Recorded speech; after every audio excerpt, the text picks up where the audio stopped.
students, I am Professor Bhoidevi, Right Shikshan Samstha SSGM College Koppal. Today we are going to learn about BCom Part First, Semester First, Financial Accounting subject. In this subject, today we are learn unit number 2, piecemeal distributions of cash. So students, what is mean by piecemeal distributions? Piecemeal means piece and part. Piecemeal means piece and part of distributions cash. बघा, piecemeal distributions of cash म्हणजे काय याची तुम्हाला याच्या आधी last लेक्चरला पूर्ण information सांगितली आहे. तरी सुद्धा एक ओव्हरऑल रिव्हिजन म्हणून तुम्हाला piecemeal distribution of cash म्हणजे काय ते मी तुम्हाला सांगतो.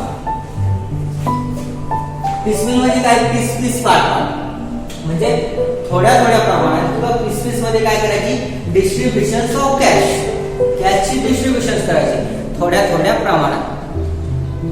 आता ही कॅशची डिस्ट्रीब्युशन का करायची, why this distribution of cash in piecemeal?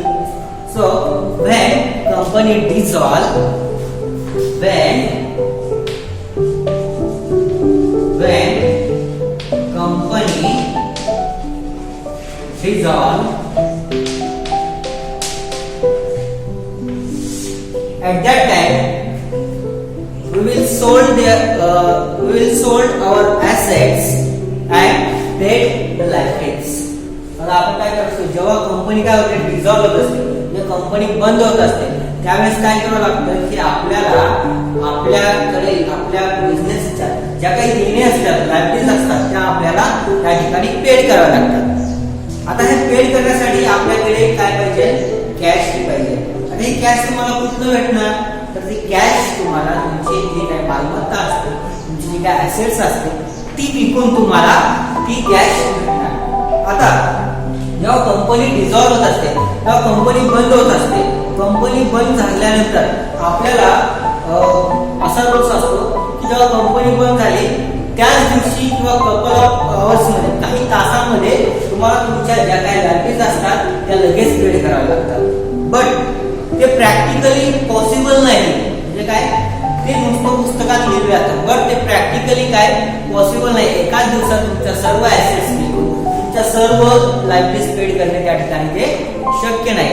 मग यावरती सोल्युशन म्हणून काय, यावरती एक उपाय म्हणून काय केलं, piecemeal distribution ऑफ कॅश हे शोधण्यात आलं. म्हणजेच when company dissolve, at that time आपल्याकडे काय असतात, कंपनी डिसॉल्व झाल्यानंतर लायबिलिटीज असतात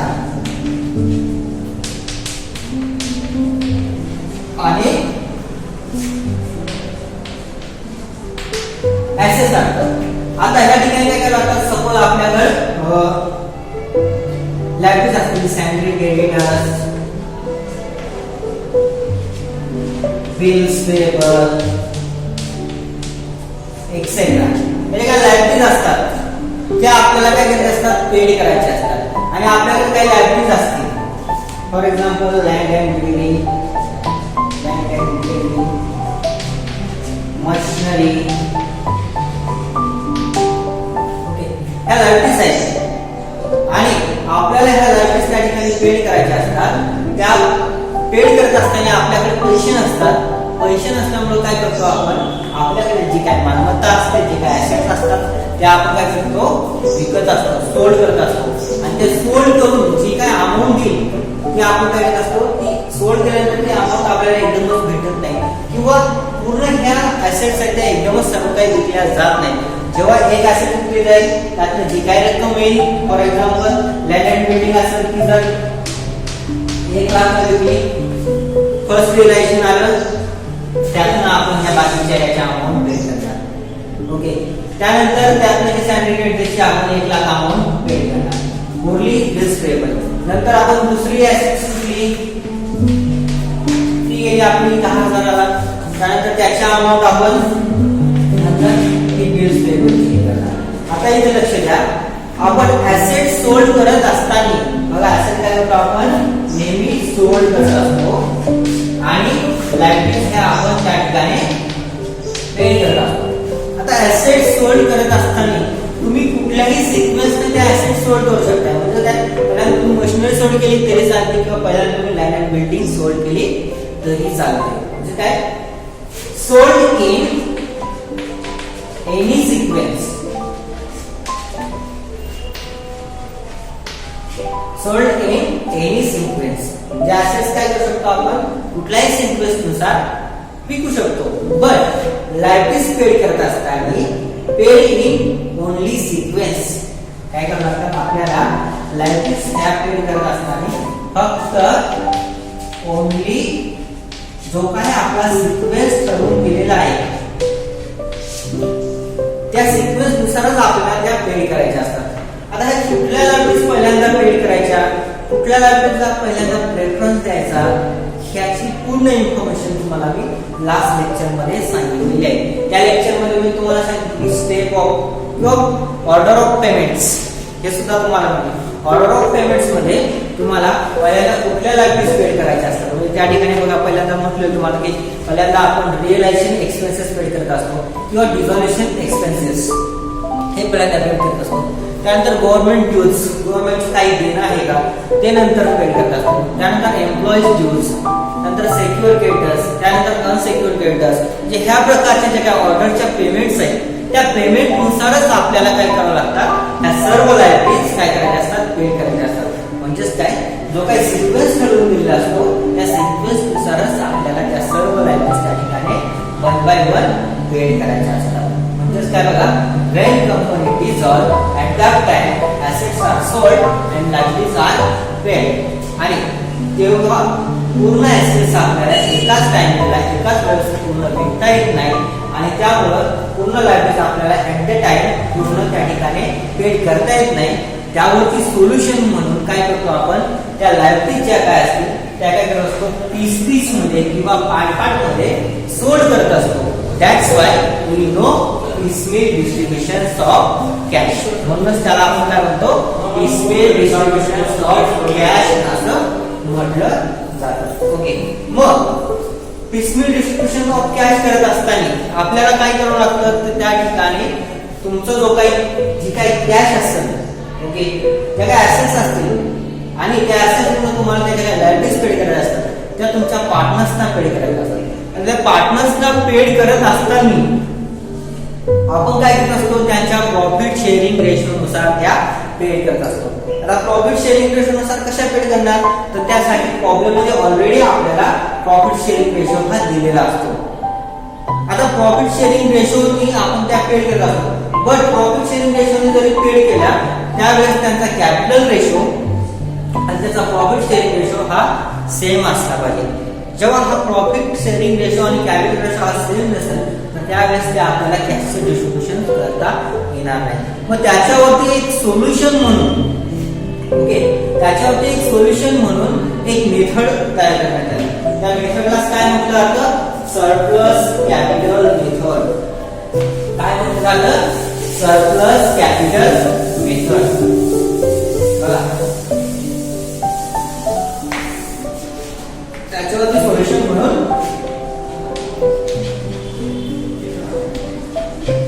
surplus capital method.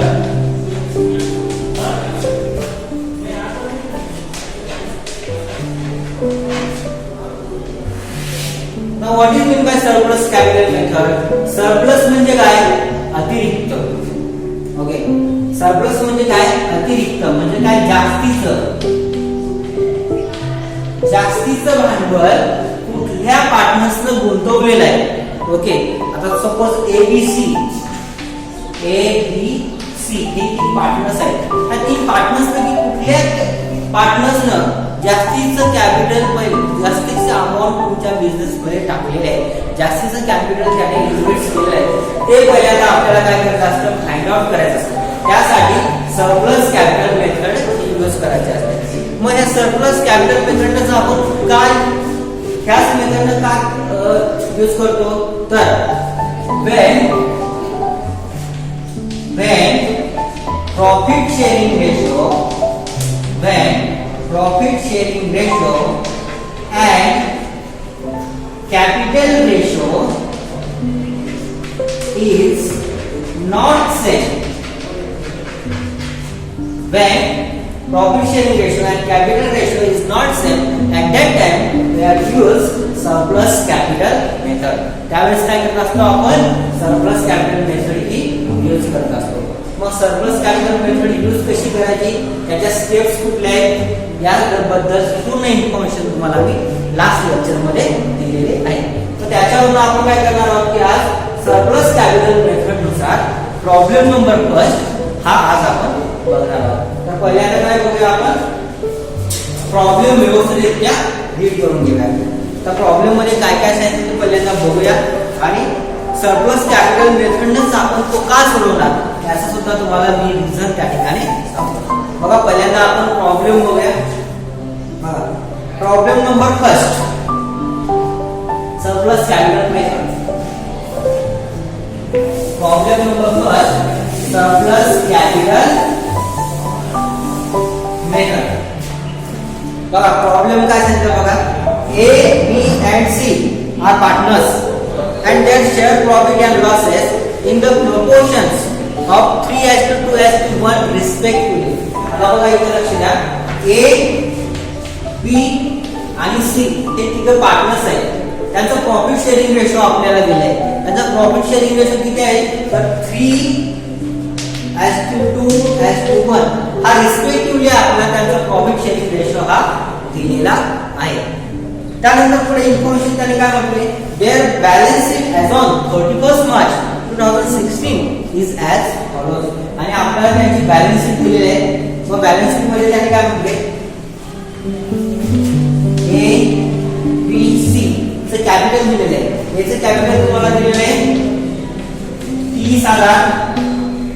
बी चे कॅपिटल दिलेले आहे 30,000 30,000. सी चे कॅपिटल दिलेले आहे 20,000.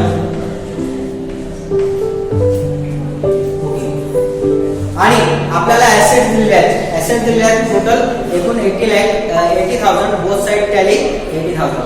त्याचबरोबर आपल्याला काही इन्फॉर्मेशन दिलेले आहेत. The partnership firm is dissolved and the assets are realised as follows. त्याचबरोबर आता इथे लक्ष द्या. पार्टनरशिप फर्म काय झाले डिसॉल्व्ह झालेले बंद झाले. आणि बंद झाल्यानंतर आपल्याला काय करावं लागतात आपल्या पूर्ण लायबिलिटीज ज्या काय असतात त्या पेड करायच्या असतात. त्या पेड करत असताना आपल्याकडे ज्या काय ऍसेट्स असतात त्या आपण काय करतो सोल्ड करत असतो. आणि सोल्ड केल्यानंतर आपल्याला जी काय अमाऊंट भेटते ती अमाऊंट एकदम भेटते का तर नाही. ती अमाऊंट आपल्याला पार्ट म्हणजे टप्प्याटप्प्यानं ती आपल्याला अमाऊंट भेटते. आणि ती टप्प्याटप्प्यानं भेटल्यानंतर आपण काय करतो ती इन्स्टॉलमेंटद्वारे आपण ही पूर्ण अमाऊंट काय करतो ती पार्ट मध्ये मध्ये काय करतो ती डिस्ट्रीब्यूट करत असतो. तर डिस्ट्रीब्यूट कशी करणार त्यासाठी काय काय त्यांनी इन्स्टॉलमेंट दिलेले आहेत. म्हणजे बघा पहिल्यांदा त्यांनी ऍसेट्स विकले. त्यानंतर आपल्याला पैसे भेटले रिअलायझेशन फर्स्ट. रिअलायझेशन फर्स्ट बघा त्यांनी 11,000 रिअलायझेशन आपल्याला भेटलेलं आहे. त्यानंतर सेकंड रिअलायझेशन भेटलेलं आहे 15,000. त्यानंतर थर्ड रिअलायझेशन भेटलेलं आहे 24,000. ह्या तीन रिअलायझेशन मध्ये काय करणार आहोत आपल्याला पैसे भेटलेले आहेत. आणि हे पैसे आपण काय करणार आहोत त्यातून आपल्या ज्या काय लायबिलिटीज आहेत त्या आपण 1 बाय 1 पेड करणार आहोत. आता इथे लक्ष द्या आपण सरप्लस कॅपिटल मेथडच काय यूज करतो. बघा सरप्लस कॅपिटल मेथड यूज का करतो तर सरप्लस म्हणजे काय अतिरिक्त जास्तीचं कॅपिटल कोणी गुंतवलेलं आहे ते पहिल्यांदा आपण काय करत असतो फाइंड आउट करत असतो. मग त्यासाठी ते फाइंड आउट का करतो तर जेव्हा प्रॉफिट शेअरिंग रेशो आणि कॅपिटल रेशो त्या ठिकाणी सेम नसतो त्यावेळेस आपण सरप्लस कॅपिटल मेथड ही यूज करत असतो. बघा इथे लक्ष द्या आपल्याला प्रॉफिट शेअरिंग रेशो किती दिला आहे एबीसी चा 3:2:1. त्याचबरोबर त्यांचं कॅपिटल बघा किती दिलेलं आहे एचं दिलेलं आहे 30,000. बी चं दिलेलं आहे 30,000 आणि सी चं दिलेलं आहे 20,000. आता यांचा रेशो काढा तुम्ही त्यांच्या कॅपिटलचा रेशो काढा. बघा रेशो काढल्यानंतर आपला रेशो किती होतो कॅपिटल रेशो त्यांचा कॅपिटल रेशो 3:2. आता इथे लक्ष द्या प्रॉफिट शेअरिंग रेशो आहे आपला 3:2:1. कॅपिटल रेशो आहे 3:2. हा या ठिकाणी सेम आहे का तर हा या ठिकाणी दोन्हींचा कॅपिटल रेशो आणि प्रॉफिट शेअरिंग रेशो हा सेम नाही. मग जेव्हा हे कॅपिटल रेशो आणि प्रॉफिट शेअरिंग रेशो जेव्हा सेम नसतं त्यावरती एक सोल्युशन म्हणून आपण काय करत असतो, सरप्लस कॅपिटल मेथड ही यूज करत असतो.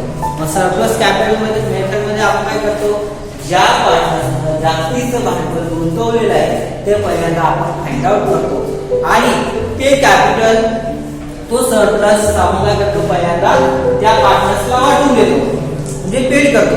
आणि पेड केल्यानंतर प्रत्येकाचं कॅपिटल काय करतो, समान करतो आणि त्यांचं कॅपिटल समान केल्यानंतर त्यावर कॅपिटल रेशो आणि हा जो काही प्रॉफिट शेअरिंग रेशो आहे तो सेम येतो, समान येतो.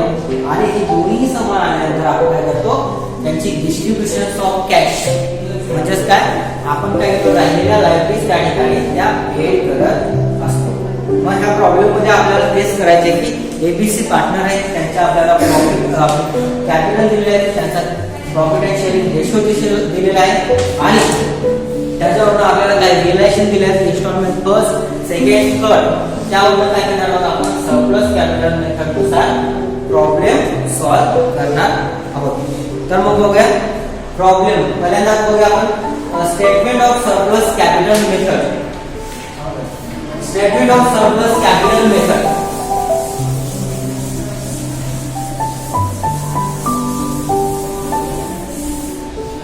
Statement of surplus capital method आपल्याला पहिला ड्रॉ करावा लागणार.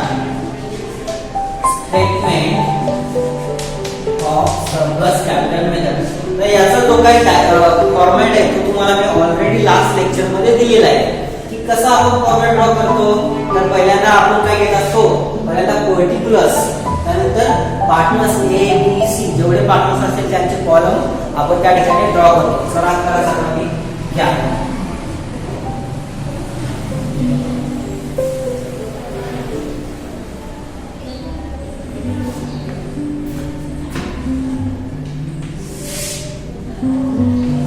पार्टनर्स आहे त्यामुळे इथे 3 कॉलम करा सर्वांनी.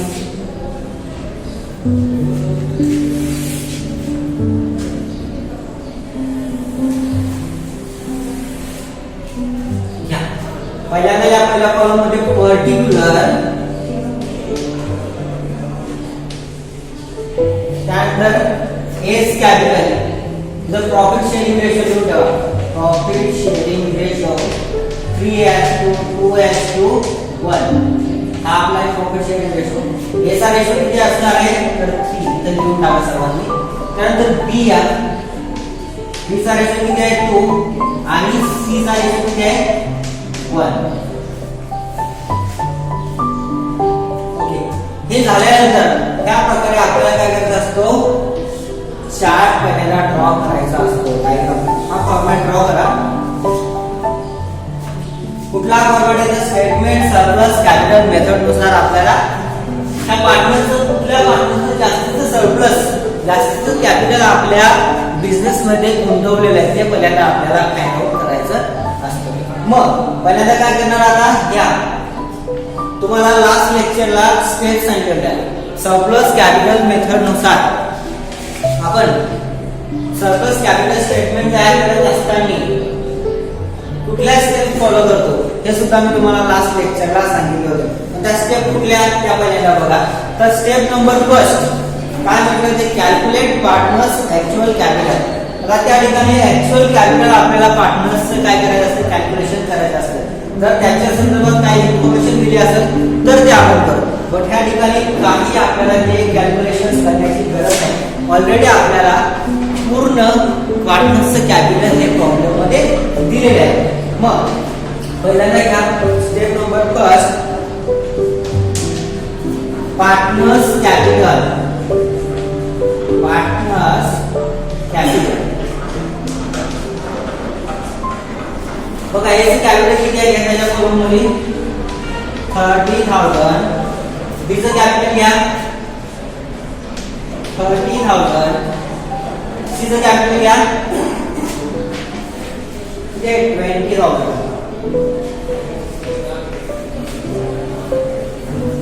ओके, तर कॅपिटल घेतल्यानंतर स्टेप नंबर 2 ओके, ही फर्स्ट स्टेप कंप्लीट झालेली आहे आपली. काय घेतलंय पहिल्यांदा ऍक्च्युअल कॅपिटल त्याचं जे आहे ते आपण घेतलं. मग पार्टनर्स कॅपिटल याचं ऍक्च्युअल कॅपिटल किती आहे 30,000. बीचं किती आहे 30,000. सीचं किती आहे 20,000. दिलं ब्रॅकेट मध्ये लिहा तुम्हाला लक्षात असं म्हणून actual capital. Actual capital. Okay, तर हे झाल्यानंतर step number next step number second. First step complete झाल्यानंतर स्टेप नंबर सेकंड काय करत असतो. स्टेप नंबर सेकंड काय करणार, divide capital in their profit sharing ratio. Step number second तुम्हाला लिहून दिले. काय करतो आपण, divide capital in their profit sharing ratio and select smallest value as a unique value. आता काय आहे step number second, divide capital in their profit sharing ratio and select smallest value as a unit value. इथे लिहा unit value.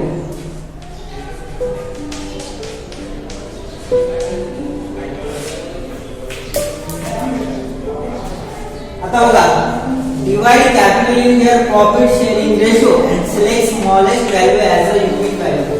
आता बघा, प्रत्येकाचं capital जे काय त्याला काय करतात, त्याच्या प्रॉफिट शेअरिंग रेशोना आपल्याला डिवाइड करायचं आहे. मग बघा, हेचं कॅपिटल किती आहे 30,000. त्याला डिवाइड करणार त्याच्या प्रॉफिट शेअरिंग रेशोना. किती आहे त्याचा प्रॉफिट शेअरिंग रेशो, तर 3. सेम ॲज इट इज बीचं घ्या. बीचं कॅपिटल किती आहे 30,000. त्याचा प्रॉफिट शेअरिंग रेशो किती आहे 2. सेम ॲज इट इज सीचं घ्या. सीचा कॅपिटल किती आहे 20,000. त्याचा प्रॉफिट शेअरिंग रेशो किती आहे 1. काय करणार आता, त्याच्या प्रत्येकाच्या प्रॉफिट शेअरिंग रेशोनुसार आपण त्याच्या कॅपिटलला काय करणार आहोत, डिवाइड करणार आहोत. मग करा, डिवाइड करा. युनिट व्हॅल्यू मध्ये लिहा 30,000 डिवाइड बाय 3 किती येणार 10,000. 30,000 डिवाइड बाय 2 किती येणार 15,000. 20,000 डिवाइड बाय 1 किती येणार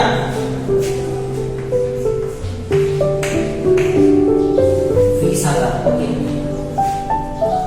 आता इथे लक्ष द्या. काय म्हणजे divide capital in their profit sharing ratio and select smallest value as a unit value. आता ह्या त्यांच्या आपण युनिट व्हॅल्यू काढली आहे. आता याच्यातली सगळ्यात छोटी अमाउंट कुठली आहे, स्मॉलेस्ट व्हॅल्यू कुठली आहे ती पहिल्यांदा फाइंड करा. बघा 10,000, 15,000, 20,000 यापैकी सगळ्यात छोटी अमाउंट कुठली आहे तर 10,000. मग 10,000 काय करणार आपण बेस घेणार. मग एस कॅपिटल काय करणार आपण बेस घेणार. S amount as a base आणि काय करणार आपण ती अमाउंट प्रत्येकाच्या प्रॉफिट शेअरिंग रेशोला काय करणार मल्टिप्लाय करणार. मग स्टेप नंबर सेकंड कंप्लीट झाल्यानंतर आपण स्टेप नंबर थर्ड फॉलो करतो. आता स्टेप नंबर थर्ड कुठली आहे बघा. स्टेप नंबर थर्ड अशी असते की याच्यापैकी ह्या 3 युनिट व्हॅल्यू पैकी कुठली युनिट व्हॅल्यू छोटी आहे स्मॉल आहे ती पहिल्यांदा आपण बेस घेत असतो. ओके, ती युनिट व्हॅल्यू आपण बेस घेत असतो आणि त्या युनिट व्हॅल्यूला आपण काय करतो प्रत्येकाच्या प्रॉफिट शेअरिंग रेशोला मल्टिप्लाय करत असतो. मग घ्या इथं बघा सगळ्यात छोटी व्हॅल्यू कुठली होती तर 10,000 होती. ओके, 10,000 काय करणार त्या 3ला डिवाइड मल्टिप्लाय करणार. परत 10,000 गुणिले 3 करणार. परत 10,000 गुणिले 1 करणार. त्यावरून काय करणार आपण बेस अमाउंट करणार. बेस कॅपिटल त्या ठिकाणी आपण करणार. मग या step number third divide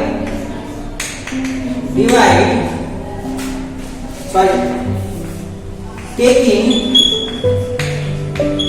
age capital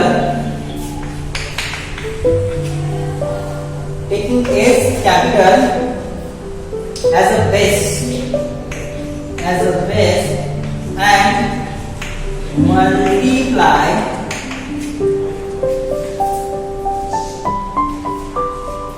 the unit value taking its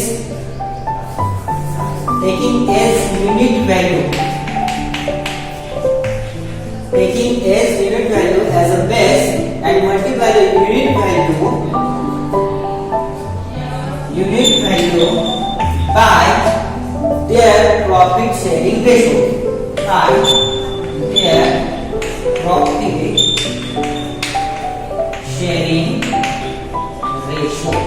okay, आता बघा या ठिकाणी A चं युनिट व्हॅल्यू आपण काय केली, बेस घेतली. किती आहे? 10,000. काय करणार, प्रत्येकाच्या प्रॉफिट शेअरिंग रेशोला आपण मल्टिप्लाय करणार. मग करा 10,000 गुणिले 3 करा. किती येणार? तर 30. त्यानंतर 15,000 गुणिले 2 सॉरी 10,000 गुणिले 2 करणार. किती येणार? 20,000. नंतर 10,000 गुणिले 1 करणार. किती येणार? तर 10,000. ओके, स्टेप नंबर 4 कंप्लीट ह्या ठिकाणी. म्हणजे काय करतो आपण, ही युनिट व्हॅल्यू आपण बेस घेतली आहे याची, त्याला प्रत्येकाच्या प्रॉफिट शेअरिंग रेशोला आपण काय केलेलं आहे, मल्टिप्लाय केलेलं आहे. त्यानंतर त्याची अमाउंट आली 30,000, 20,000 आणि 10,000. ही तुमची अमाउंट आली, त्याला काय म्हणतो आपण, बेस कॅपिटल. यालाच काय म्हणतो, बेस कॅपिटल. त्यानंतर स्टेप नंबर 4 आपण फॉलो करतो. Step number 4 surplus capital.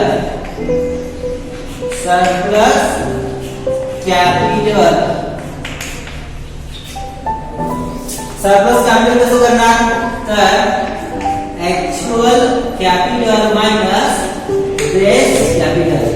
Actual capital म्हणजे ऍक्च्युअल कॅपिटल बेस कॅपिटल काय करणार आपण, मायनस करणार. मग बघा करा,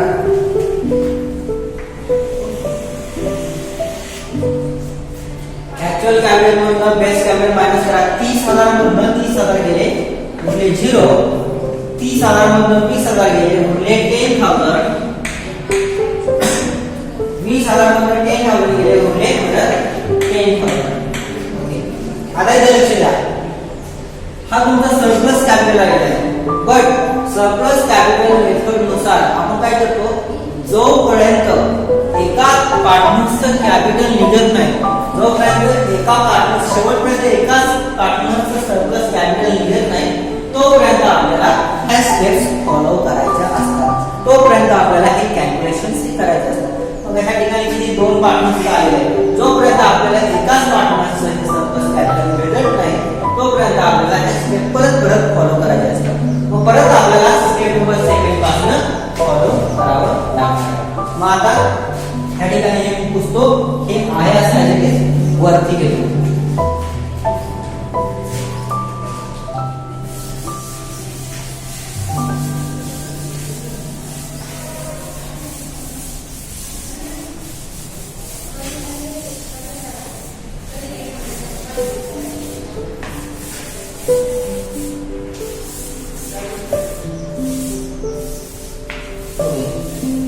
Step number 4 is again of the surplus capital.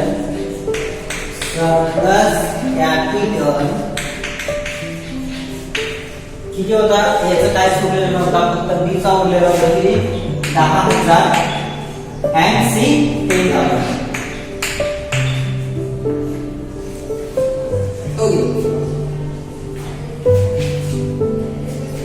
हा सरप्लस कॅपिटल आपल्याला उरलेला होता.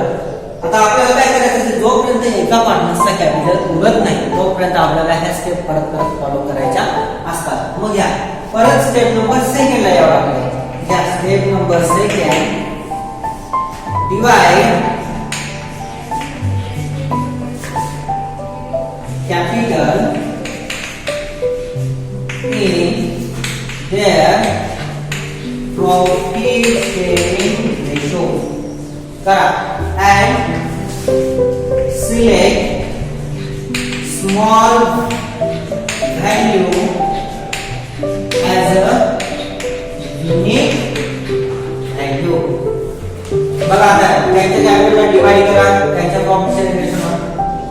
कॅपिटल आहे त्याचा प्रॉफिट शेअरिंग रेशो 2, सी चा आहे त्याचा प्रॉफिट शेअरिंग रेशो 1.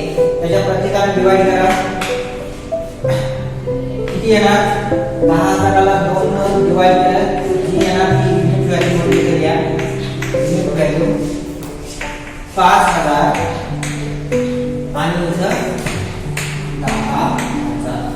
ओके, 5,000 आणि 10,000. आता ही झाली second number step. Step number लगेच थर्ड फॉलो करायची. स्टेप नंबर थर्ड काय म्हटलं आहे? त्याचे काही युनिट व्हॅल्यू आले त्याच्यापैकी काय करायचे? स्मॉलेस्ट युनिट व्हॅल्यू आपल्याला बेस घ्यायचे.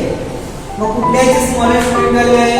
तर बी चे. मग इथे लिहिला स्टेप नंबर थर्ड टेकिंग बीज unit value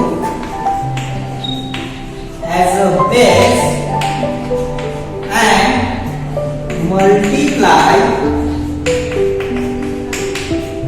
in their profit sharing ratio. काय करणार? मल्टिप्लाय काय करणार? त्यांच्या प्रॉफिट शेअरिंग रेशो ना आपण मल्टिप्लाय करणार. ओके, आता 5,000 आपण बेस घेतलेला आहे कुठली? बी ची. मग काय करणार?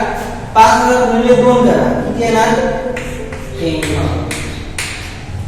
5,000 गुणिले 1 करा. किती येणार? 5,000. आता ही स्टेप कंप्लीट झाल्यानंतर काय केलं बघा? Taking these unit value as a base and multiplying their profit sharing ratio. आपण काय केलेले? बीचं कॅपिटल काय केलं? बेस केलेले युनिट व्हॅल्यू किती? 5,000. काय केलं? परत त्याच्या प्रॉफिट शेअरिंग रेशोला आपण डिवाइड केलं. तर 5,000 गुणिले 2 10,000, 5,000 गुणिले 1 5,000. आणि काय केलं? Step number 4. स्टेप नंबर 4 ठीक आहे? Surplus capital. सरप्लस कॅपिटल बघा, सरप्लस कॅपिटल काय करणार? Actual capital minus base capital. हा झाला तुमचा बेस कॅपिटल, हा झाला तुमचा ऍक्च्युअल कॅपिटल. तर ऍक्च्युअल कॅपिटल मधून बेस कॅपिटल लेस करा. 10,000 मधून 10,000 गेले 0. 10,000 मधून 5,000 गेले 5,000. तर त्या 5,000 अमाउंट राहिले त्याला आपण असं म्हणतो ultimate surplus capital. Ultimate surplus capital सुद्धा त्याला म्हणतात असतो. कशाला? 5,000 रुपयाला कॅपिटल. आता इथे लक्ष द्या, एबीसी तिघ पार्टनर्स होते. त्या तिघ पार्टनर्सना स्टार्टिंगला त्याच्या बिझनेस मध्ये 30 आणि 20,000 रुपये गुंतवले होते. त्यावरून आपण काय केलं की कुठल्या पार्टनर्सनं जास्तीचं कॅपिटल त्यांच्या बिझनेस मध्ये गुंतवलेलं आहे, मग ते कुठल्या पार्टनर्स ते आपण फाइंड आउट करायचं होतं. मग फाइंड आउट करत असताना आपण काय केलं? पहिल्यांदा सरप्लस सगळ्यांचा बेस कॅपिटल ऍक्च्युअल कॅपिटल घेतलं. त्यातनं त्यांच्या कॅपिटलला प्रॉफिट शेअरिंग रेशोने डिवाइड केलं. डिवाइड केल्यानंतर बेस कॅपिटल युनिट व्हॅल्यू काय केलं? आपण त्याच्या प्रॉफिट शेअरिंग रेशोला मल्टिप्लाय केलं. मल्टिप्लाय केल्यानंतर जे काय आपण केलं बेस व्हॅल्यू, त्या बेस व्हॅल्यू मधनं ऍक्च्युअल व्हॅल्यू मधनं बेस व्हॅल्यू काय केली? आपण मायनस केली. मायनस केल्यानंतर आपल्याला सरप्लस कॅपिटल. बरं, ह्या ठिकाणी दोघा पार्टनर्सचा सरप्लस कॅपिटल आलेला आहे. मग आपल्याला प्रॉब्लेम मध्ये काय करायचं असते की जोपर्यंत एका पार्टनरचा सरप्लस कॅपिटल येत नाही तोपर्यंत आपल्याला ते कॅल्क्युलेशन्स करावं लागते. ह्या ठिकाणी बघा, नंतर परत आपण सेम स्टेप परत आहे असं calculate step number second, step number third आणि स्टेप नंबर 4 आहे असं परत कॅल्क्युलेशन केलं. आणि सगळ्यात शेवटी एका पार्टनरचं कॅपिटल उरलेलं सरप्लस कोणाचं? सी किती? तर 5,000. मग हे 5,000 आलेले कॅपिटल आपण काय करणार? तर जेव्हा आपण डिस्ट्रीब्युशन ऑफ कॅश करत असतो ते करत असताना ऑर्डर ऑफ पेमेंट झाल्यानंतर, पूर्ण ऑर्डर ऑफ पेमेंट झाल्यानंतर जेव्हा कॅपिटल पार्टनर्सचं कॅपिटल पेड करायचं असतं त्यावेळेस पेड करत असताना पहिल्यांदा आपण ह्या सी चं कॅपिटल पहिल्यांदा आपण पेड करणार. रेफरन्स कोणाला देणार? तर सी ला देणार. का? तर त्याने जास्तीचं कॅपिटल त्याच्या बिझनेस मध्ये गुंतवलेलं होतं म्हणून. मग त्यानंतर काय करणार? सी चं झाल्यानंतर परत सी आणि बी चं, आणि त्यानंतर मग एबीसी चं हे करणार. म्हणजे हे कॅपिटल जास्तीचं कॅपिटल आपण पेड केल्यानंतर त्यांचा प्रॉफिट शेअरिंग रेशो आणि त्याचा कॅपिटल रेशो हा नंतर सेम होऊन जातो, एक समान होतो आणि ते झाल्यानंतर आपण काय करतो पुढच्या स्टेप बाय स्टेप सर्व प्रॉफिट शेअरिंग रेशोना आपण डिवाइड सगळ्या लायबिलिटीज त्या ठिकाणी पेड करत असतो. आय होप या सगळ्या गोष्टी तुम्हाला समजल्या असतील. तर याच्यानंतर पुढचा स्टेटमेंट ऑफ प्रिसिमेंट डिस्ट्रीब्युशन ऑफ कॅश याचा पुढचा पार्ट आपण पुढच्या लेक्चरला बघणार आहे.